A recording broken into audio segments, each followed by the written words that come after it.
சூப்பரான டேஸ்ட்டான சேமியா எப்படி செய்யலான்னு வாங்க பார்க்கலாம். ஒரு கடாய் வச்சு கடாயில் சேமியாவை ஆட் பண்ணி சேமியாவை நல்லா வறுத்து எடுத்துக்கோங்க. அதே கடாயில் கொஞ்சமாக எண்ணெய் ஊற்றி கடுகு உளுந்த பருப்பு போட்டு பொரிய விடுங்க. கொஞ்சம் முந்திரி பருப்பும் கொஞ்சம் நிலக்கடலையும் ஆட் பண்ணுங்கள். இது டேஸ்ட்டு சூப்பராக இருக்கும். கொஞ்சம் கருவேப்பிலையும் போடுங்க. இஞ்சி கண்டிப்பாக சின்ன சின்ன துண்டாக நறுக்கி போடுங்க. ஒரு பெரிய உள்ளி எடுத்து அதை கட் பண்ணி ஆட் பண்ணுங்கள். கொஞ்சம் கேரட்டு, கொஞ்சம் பீன்ஸு, கொஞ்சமாக முட்டைக்கோஸ் கட் பண்ணி ஆட் பண்ணுங்கள். நல்லா வதக்கி விடுங்க. கொஞ்சமாக உப்பு போடுங்க. தேவையான அளவு உப்பு போட்டு அதையும் லைட்டாக வதக்கி விட்டுட்டு இந்த காய்கறி வேகக்கூடிய அளவுக்கு கொஞ்சமாக தண்ணி ஊற்றிட்டு அதை ஒரு மூடி போட்டு மூடி வைங்க. ஒரு பவுல் எடுத்துங்க. அது சேமியா எவ்வளோ இருக்குன்னு அளந்து பாருங்கள்.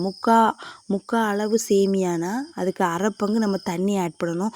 அப்போ தான் சேமியா வந்து அப்படியே உதிரி உதிரியாக கரெக்டான பக்குவத்தில் கிடைக்கும்.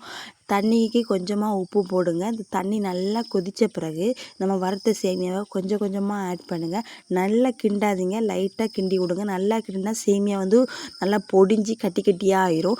இந்த பக்குவத்தில் நம்ம செஞ்சோம்னா கண்டிப்பாக உதிரி உதிரியாக இருக்கும். நல்லா சூப்பர் டேஸ்ட்டாக இருக்கும். நிலக்கடலையும் முந்திரியும் நமக்கு ஒரு சூப்பரான ஃப்ளேவரை கொடுக்கும். இஞ்சி வந்து கண்டிப்பாக ஆட் பண்ணிக்கோங்க. எங்கள் பாப்பாவுக்கு நல்லா பிடிச்சிச்சு.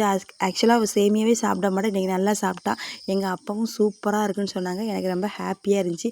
சாப்பிடாத பிள்ளைகளுக்கு இந்த மாதிரி பண்ணி கொடுங்க, கண்டிப்பாக சாப்பிடுவாங்க. இந்த வீடியோ பிடிச்சினா லைக் பண்ணுங்கள், சப்ஸ்கிரைப் பண்ணுங்கள். Bye friends.